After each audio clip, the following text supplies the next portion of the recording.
Hi. Official recaps here.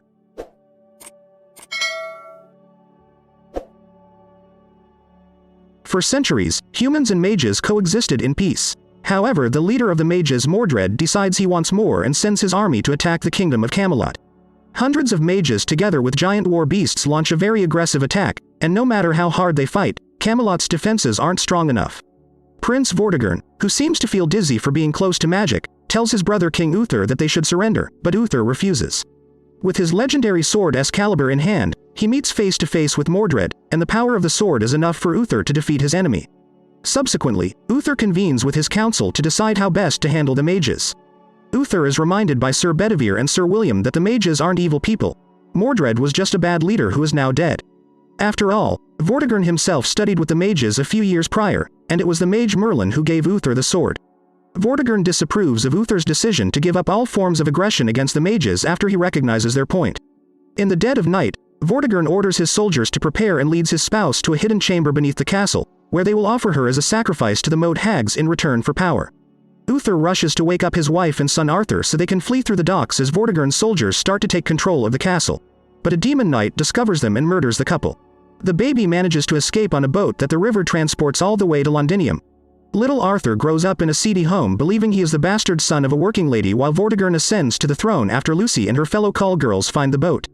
Arthur asks Kung Fu Master George to teach him how to fight because the other kids in the neighborhood are bullying him. As Arthur becomes more astute, he protects the call girls from belligerent clients, becomes embroiled in the neighborhood's criminal activity, and stashes his earnings in a wall-mounted safe. Even though Arthur grows up to be the neighborhood's top criminal, he still gets nightmares about the demon knight and the dying woman on the docks. In the meantime, Vortigern brutally governs the realm and devotes the majority of his resources to erecting a massive tower. He finds that all of the water surrounding the castle has subsided one morning, revealing where Excalibur, which is stuck on a rock, is. Although the soldiers are engaged in combat over it, nobody appears to be able to remove it. Fearing the repercussions, Vortigern returns to the moat hags to remind them that he gave up a loved one to gain power and that there shouldn't be any barriers. The hags clarify that power always needs to be in balance. As one side increases, the other must as well. He needs to track down Arthur and bring him to justice if he is to stop the sword. Returning to Arthur, he shows Lucy by surprising her with some cash he stole from the previous man to hit her.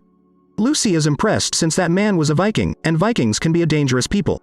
At that point, Jack arrives at the Risqué mansion with a group of royal guards in search of a rebel who attacked the king's barge.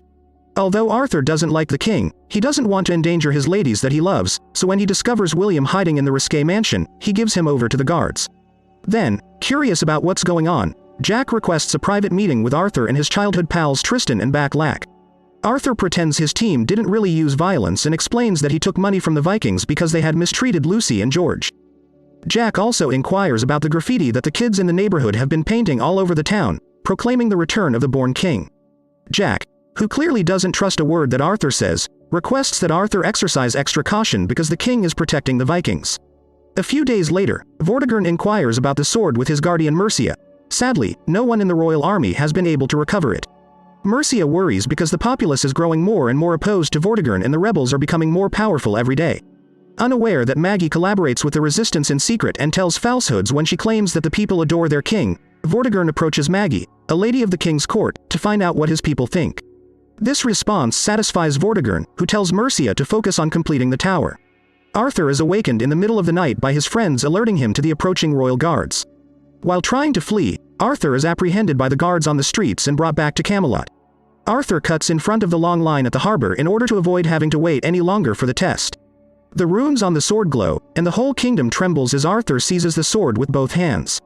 Arthur surprises everyone by pulling the sword out of the rock, but the power overwhelms him to the point where he faints.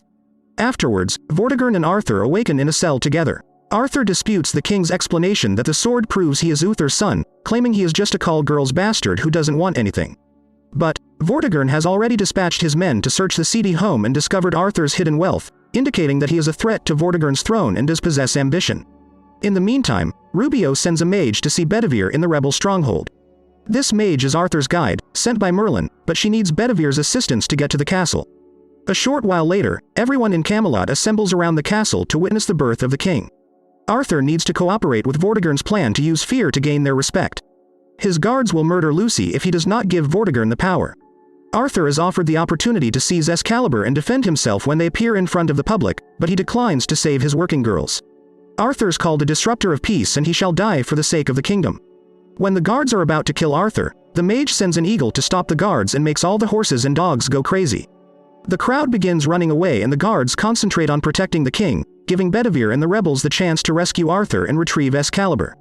As the working girls take the chance to escape, Arthur runs away with the rebels and the mage while fighting the guards in the middle of the chaos. 2 rebels are killed in the process, but this allows the group to get away safely by jumping into a river.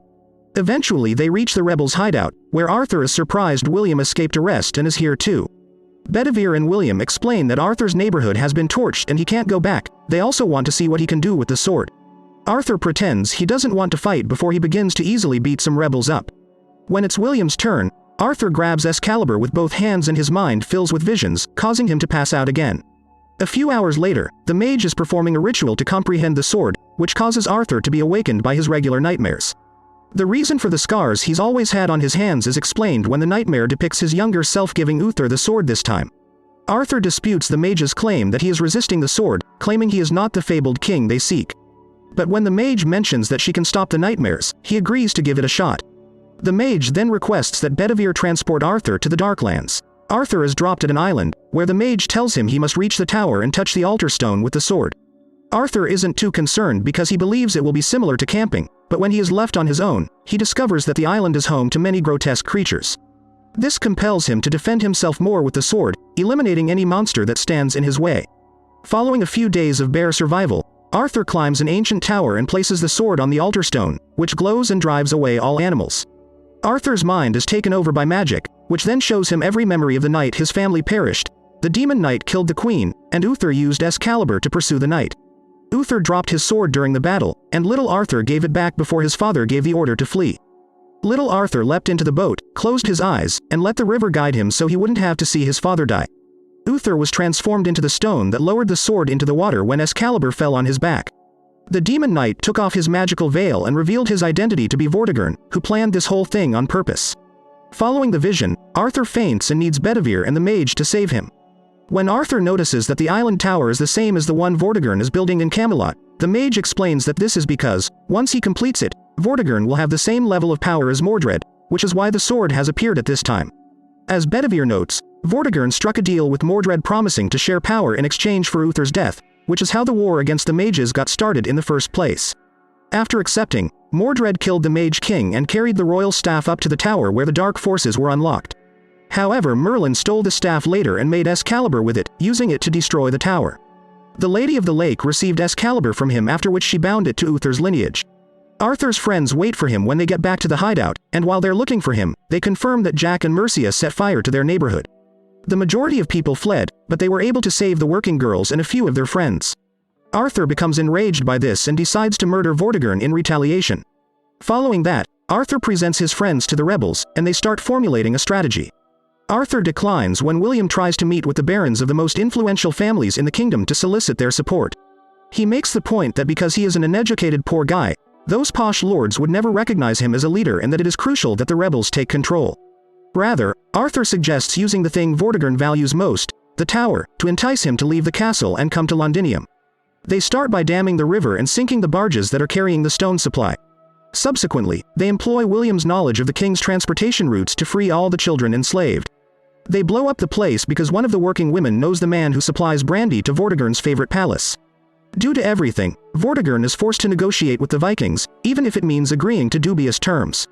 The Vikings express concern before departing about Vortigern losing his position of authority, since they had also heard tales of the Born King. In an attempt to take back control, Vortigern summons the barons of Londinium to a meeting, after which he goes to the power to start enhancing his abilities. Shortly after, Maggie shows up at the hideout and informs everyone about Vortigern's impending meeting.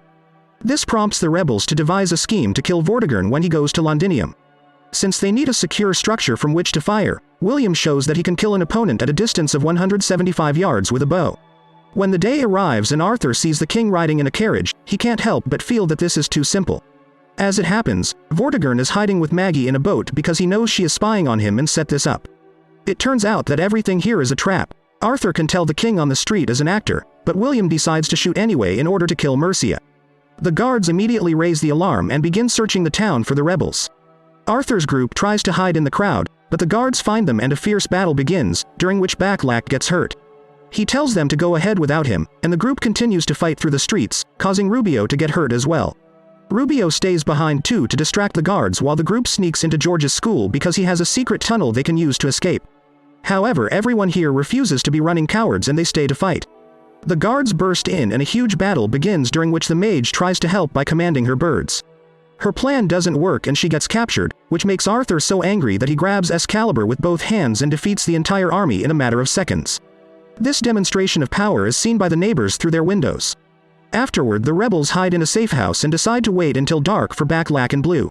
On the streets, people are starting to riot because the story of Arthur's powers is spreading, yet Arthur still doesn't want to lead.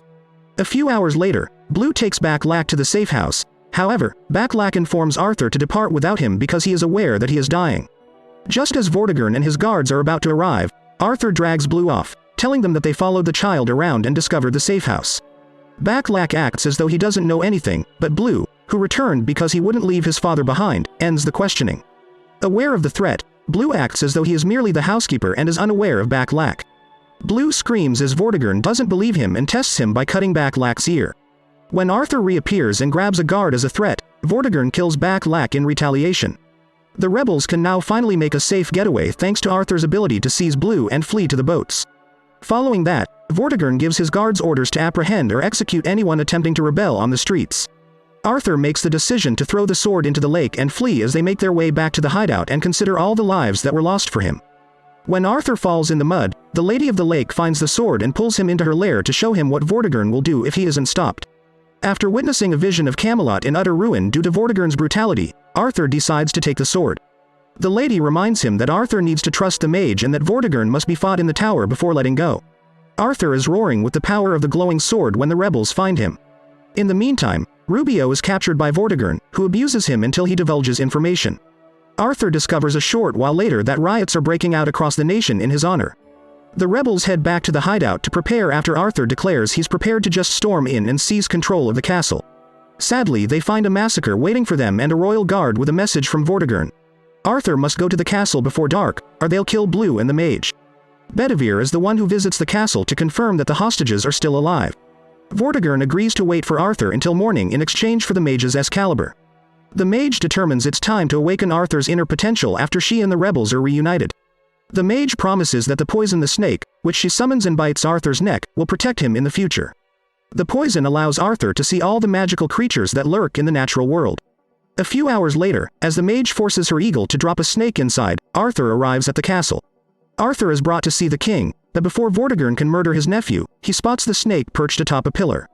After killing the snake, Vortigern unintentionally embeds the sword in the stone, making it impossible for him to remove. The giant snake that the mage sends into the castle at that precise moment kills every guard as Arthur gets Excalibur back. The rebels free every prisoner in the streets, motivating people to recommence the riots. The hags remind Vortigern that there is a cost associated with his desire for increased power. With no other option, Vortigern searches for his daughter and murders her while sobbing in pain. Subsequently, he transforms back into the Demon Knight and brings the body to the hags. Outside, Arthur uses the power of his sword to easily defeat any guard that stands in his way. He is allowed to pass because the guards are so terrified that they drop their weapons. Excalibur responds to the magic in the tower when Arthur goes inside while the rebels approach to seize control of the castle. A fierce battle breaks out after Arthur is teleported to the top of the tower, where Vortigern is waiting. Vortigern is incredibly strong because of his sacrifice, and he easily defeats Arthur in a matter of minutes.